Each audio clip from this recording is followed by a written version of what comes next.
Student, welcome to online class. Today we will start your history book and today we will read chapter number 1, The French Revolution. आज हम फ्रांसीसी क्रांति के बारे revolution के बारे में पढ़ेंगे। ठीक है, तो क्या हुआ 14 जुलाई 1789 में फ्रेंच रेवोल्यूशन हुई थी।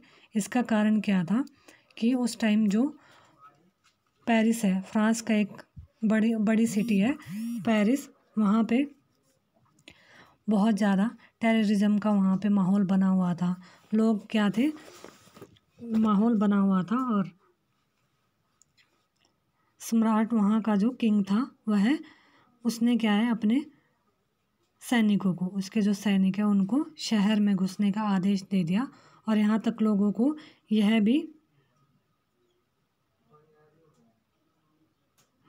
अफवाह फैला दी शहर में कि उसने आदेश दिया है कि वह गोलियां चला दे नागरिकों के ऊपर, डायरेक्ट गोली जो वह फायरिंग कर दे।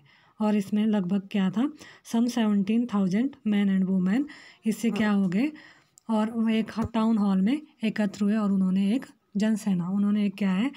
क्या किया जनसेना का निर्माण किया, फॉर्म ए पीपल्स मिलिटिया। उन्होंने एक जनसेना तैयार की और हथियारों की खोज में उन्होंने क्या किया कि the broke into A number of government building in search of arms का मतलब यहाँ हथियारों की खोज के लिए उन्होंने जो सरकारी दफ्तर है उनमें जो है घुसपैठ करना, मतलब वहाँ पे घुसना, जबरन प्रवेश कर दिया। और finally finally group of several 100 लोगों का समूह क्या है पेरिस नगर के जो ईस्ट भाग में की और वह चल पड़े और एक किले की जेल, वहाँ उन्होंने वास्टाइल एक किला था वहाँ पेरिस में, वहाँ का उसकी जेल को तोड़ दिया। और वहाँ उसको क्यों तोड़ा, क्योंकि उन्हें लगता था कि यहाँ से हमें बहुत ज़्यादा क्या है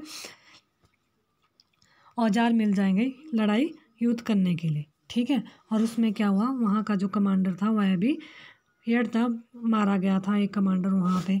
और बल्कि कैदी वहाँ की जो उनकी संख्या केवल 7 ही कैदियों छुड़ा लिए गए, जो कि कितने वहाँ पे जो अरेस्ट किए गए लोग थे वह केवल 7 लोग थे। और वहाँ पे सम्राट की पावर थी वह क्या थी, डिस्पोटिक पावर थी उसकी, stood despotic power of the king, मतलब निरंकुश शक्तियों का प्रतीक होने के कारण जो वास्तिला किले के लोग हैं वह उनसे क्या करते थे, चिढ़ते थे। घृणा का केंद्र बना हुआ था कि सम्राट लोगों के प्रति कुछ नहीं करता, वह एक निरंकुश शासक है जो केवल अपने बारे में ही सोचता है। फिर उसके बाद क्या होता है कि इस किले को उन्होंने क्या है पूरी तरह से बर्बाद कर दिया लोगों ने, और उसके जो अवशेष है वह बेच दिए उन लोगों को जो कि इसको अपनी स्मृति के बारे में रखना चाहते, स्मृति चिन्ह मतलब याददाश्त के लिए इसको रखना चाहते थे कि यहाँ कोई किला भी था।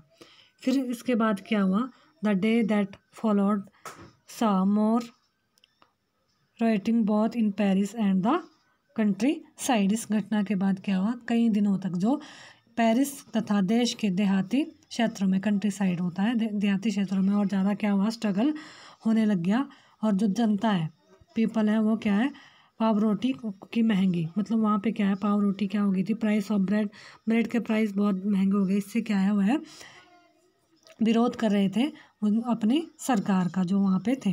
बाद में इस दौर का सिंहावलोकन करते हुए इतिहासकारों ने इसका जो much later when historian looked back upon this time they saw it was the beginning of a chain of events the ultimately led to the execution of the king in France, though most of people at the time did not anticipate this outcome.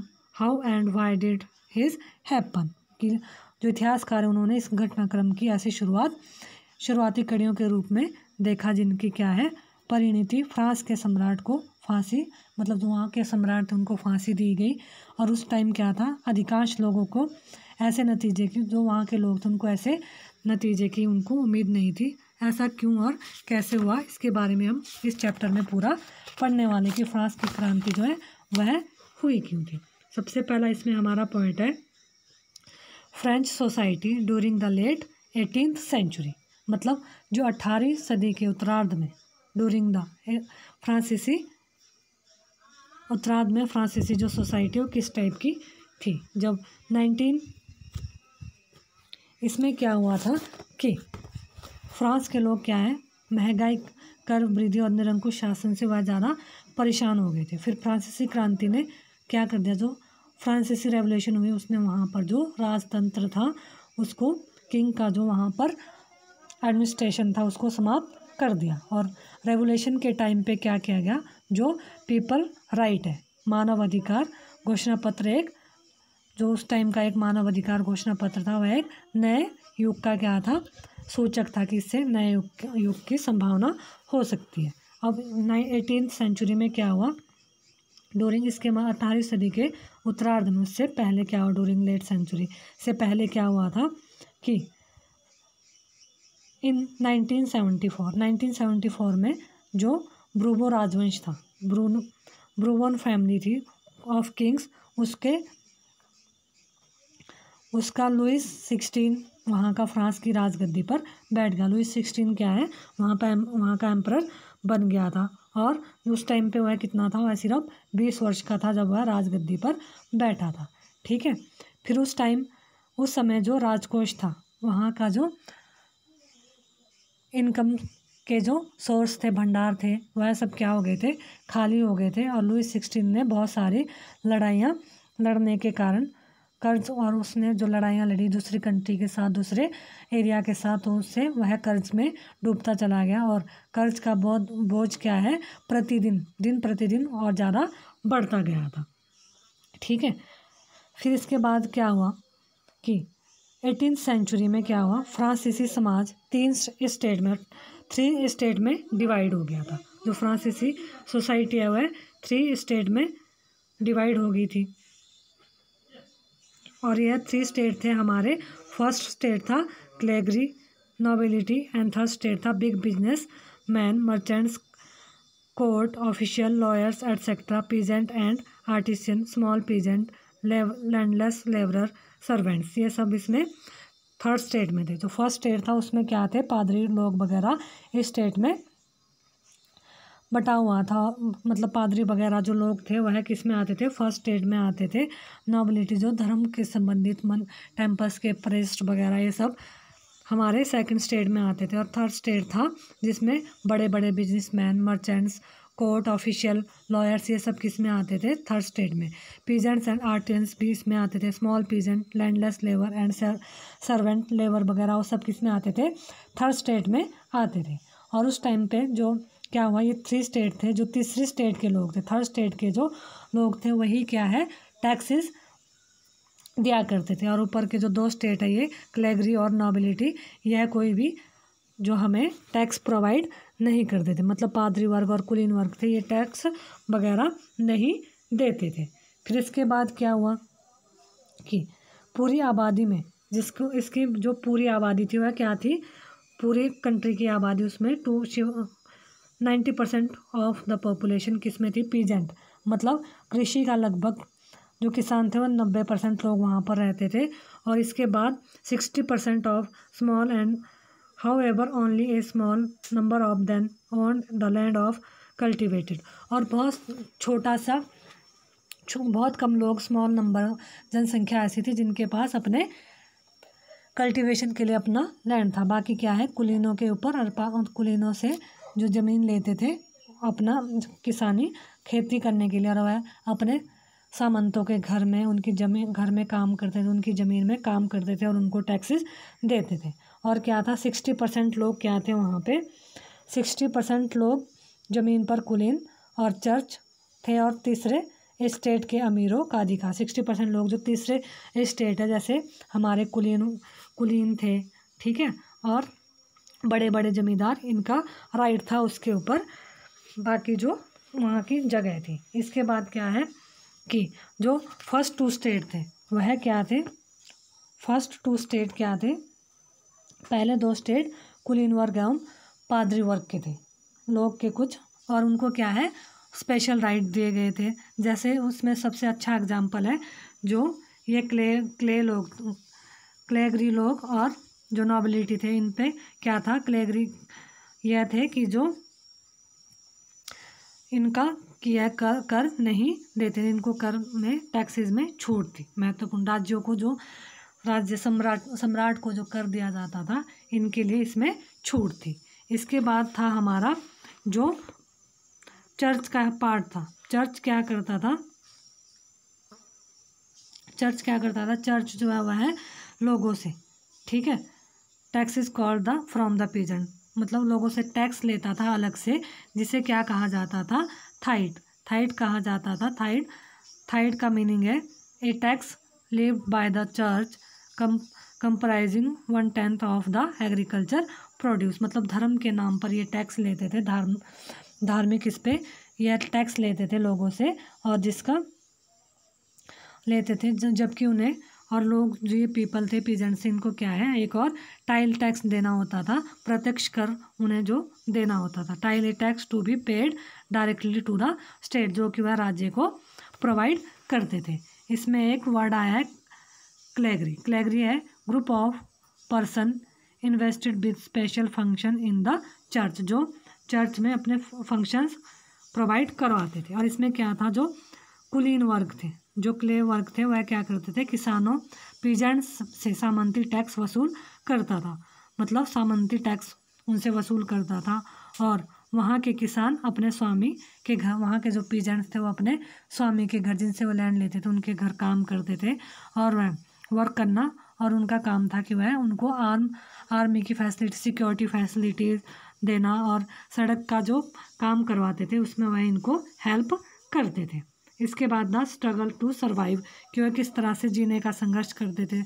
उन्होंने क्या किया था कि France की जनसंख्या क्या है 1715 में 2.3 करोड़ थी, और 1789 में 2.8 करोड़ हो गई, ठीक है, मतलब इतना बढ़ गई। और वहाँ का जो प्रोडक्शन था पीजेंट्स प्रोडक्शन की तुलना उसकी मांग काफ़ी तेज़ी, वहाँ प्रोडक्शन होता था किसानों के ऊपर बहुत ज़्यादा बढ़ गई थी। और पाव रोटी की कीमत, इसमें से क्या हुआ, जो ब्रेड की कीमत है वह बहुत ज़्यादा कर दी गई थी। और फिर क्या हुआ, धीरे धीरे मतलब वहाँ पे खाने पीने की जो वस्तु उनकी कीमतें बढ़ा दी गई, यह सब हुआ था। इसके बाद क्या हुआ, इसके बाद है a growing middle class emergence and privilege. फिर इसके बाद वहाँ पे प्रिविलेजेस जो है वह भी क्या हो गए, मतलब उभरते मध्य वर्ग ने विशेषाधिकारों के अंत की कल्पना की। जो मध्यम वर्ग था, बीच का जो मिडल क्लासेस लोग थे, उन्होंने क्या है, जो वर्ग विशेषाधिकार दिए गए थे दूसरे वर्गों को, उनको ख़त्म करने के बारे में सोचा।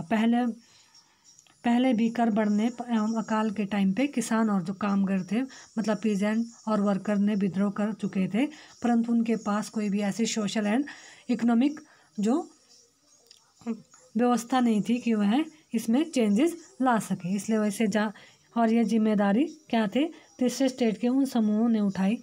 और ये जो जिम्मेदारी है कि किस तरह से विशेषाधिकार का अंत करना है, यह उठाई थी थर्ड स्टेट के उन लोगों ने उठाई, जो समृद्ध और शिक्षित होकर नए विचारों के संपर्क में आते रहे। 18वीं सेंचुरी में क्या हुआ, इन लोगों ने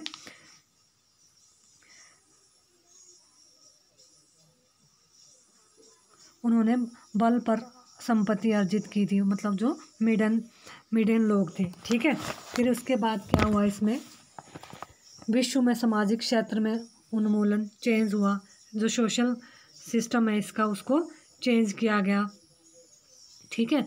the outbreak of the revolution का क्या हुआ, और इसमें फिर जब संयुक्त राज्य अमेरिका में 13 उपनिवेश ने ब्रिटेन को खुद आज़ाद घोषित किया, तो वहाँ इसी मॉडल की सरकार बनी। फ्रांस के राजनीतिक चिंतकों के लिए यह अमेरिका संविधान और उसमें दी गई व्यक्तिगत अधिकारों की गारंटी उनके लिए क्या बन गई, एक प्रेरणा बन गई। इसमें क्या है, रेवोल्यूशन की शुरुआत किस तरह से हुई, ठीक है।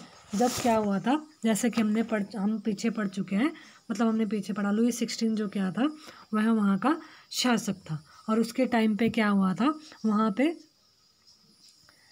उसके टाइम पे ऐसा क्या सोच सकता है कि उसने ऐसा क्यों कैसे किया होगा। जैसे प्राचीन राजतंत्र के तहत फ्रांसीसी सम्राट अपनी मर्जी से कर नहीं लगा सकता था, ठीक है। यह सब उसके टाइम पे 1664 बुलाई गई उसकी अंतिम बैठक 1664 में बुलाई गई थी।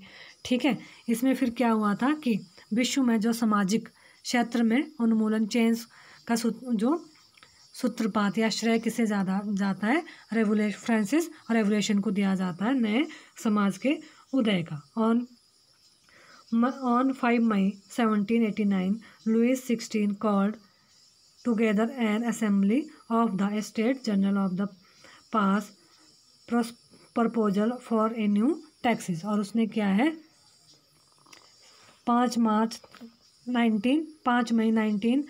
1789 को नए करों के प्रस्ताव का अनुमोदन के लिए स्टेट जनरलों को बुलाया और उनमें क्या है 300 प्रतिनिधि भेजे जो आमने सामने कतारों में बैठ गए थे।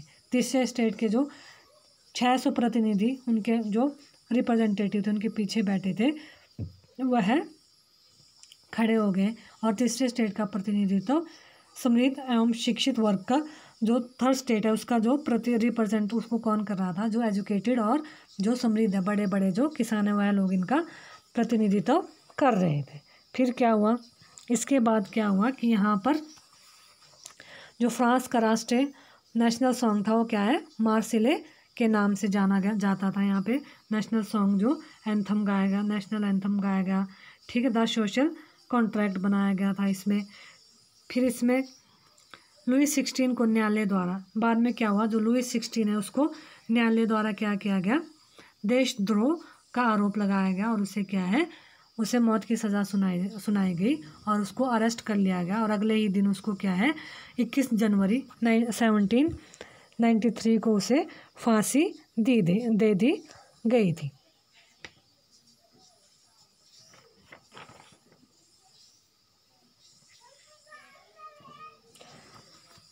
फिर आगे क्या हुआ, इसके बाद जो हमारा नेक्स्ट पॉइंट है,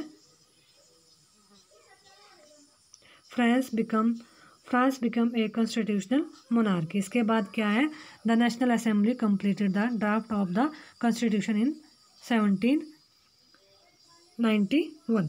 1791 में उन्होंने अपना संविधान का प्रारूप जो है तैयार कर लिया था और इसके उद्देश्य थे जो किंग की पावर है, limit the power of the monarch की जो पावर है, राजा की शक्तियाँ, सम्राट की शक्तियों को क्या करना है, सीमित करना है, कम करना और एक व्यक्ति के हाथ में केंद्रित होने के। अब इसकी जो पावर है वो केवल 1 पर्सन के हैंड्स ऑफ 1 पर्सन, मतलब एक पर्सन के हाथ में ना होकर यह अलग अलग लोगों के पास होगी। जैसे उन्होंने संस्थाएं बनाई, विधायिका, कार्यपालिका और न्यायपालिका, 3 पार्ट में इनको डिवाइड कर दिया। एक तो जो लॉ बनाएगी, दूसरी जो लॉ को इम्प्लीमेंट करेगी, तीसरी जो इनकी सुरक्षा करेगी। ठीक है, जैसे है जज, एग्जीक्यूटिव, किंग और मिनिस्टर, जुडिशरी, एग्जीक्यूटिव और लेजिस्लेचर, इन्होंने 3 टाइप में इसको डिवाइड कर दिया पावर्स को। फिर इसके बाद क्या हुआ,